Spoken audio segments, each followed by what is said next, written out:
Cara untuk mengetahui apakah seseorang ini terpapar virus SARS-CoV-2 adalah dengan melakukan tes. Secara umum kita mengetahui bahwa ada beberapa jenis tes di Indonesia, yaitu seperti tes rapid antibody atau serologi dan juga tes PCR. Beberapa waktu lalu WHO juga mengizinkan untuk penggunaan rapid test antigen terutama di negara-negara dengan hasil tes PCR yang masih rendah. Karena rapid test jenis ini dia diklaim memiliki akurasi yang lebih baik dibandingkan dengan rapid test antibody atau serologi dan juga harganya lebih murah. Selain itu, pemerintah juga selama ini telah menggunakan mesin yang namanya TCM atau tes cepat molekuler. Nah, itu semua apa sebenarnya perbedaannya?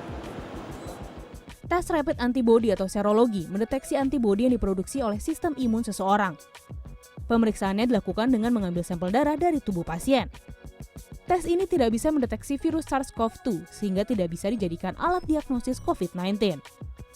Kalau antibodi, karena dia merupakan respon tubuh terhadap virus, maka dia munculnya lebih terlambat daripada antigen dan PCR. Selain rapid antibody, yang terbaru adalah tes antigen. Antigen merupakan zat atau benda asing seperti racun, kuman, atau virus.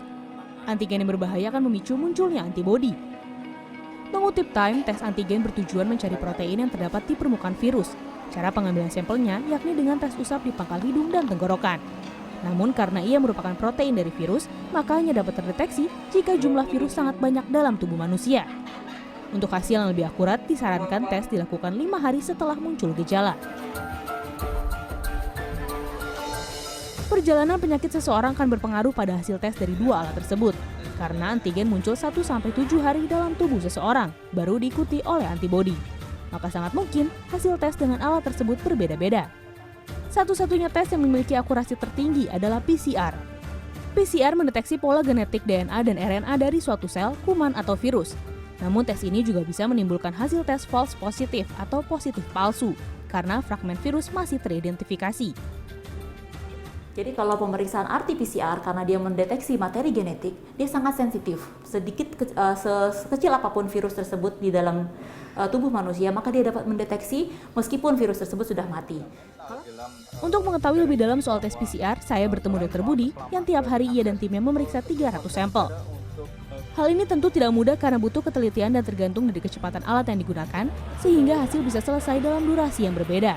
Ya, 3 macam alat. Yang pertama, kita punya yang paling cepat, yaitu tes cepat molekuler atau kita singkat dengan TCM. Dalam waktu 45 menit dia sudah bisa mengeluarkan hasil, tapi kendalanya satu, cartridge atau bahan habis pakainya terbatas karena dia diproduksi oleh Amerika. Terus yang kedua, yang konvensional yang kita kerjain ini itu secara konvensional itu juga tergantung dari tadi pekerjanya. Saat ini batas harga maksimal yang dikeluarkan Kementerian Kesehatan Indonesia untuk tes rapid serologi atau imunitas itu sekitar Rp150.000. Sedangkan tes PCR Rp800.000 dan untuk tes antigen belum diatur. Namun rata-rata kisaran harganya sekitar Rp300.000–600.000. Harga ini bisa bervariasi tergantung lokasi tes dan kecepatan hasil yang diminta. Tim CNN Indonesia, Jakarta.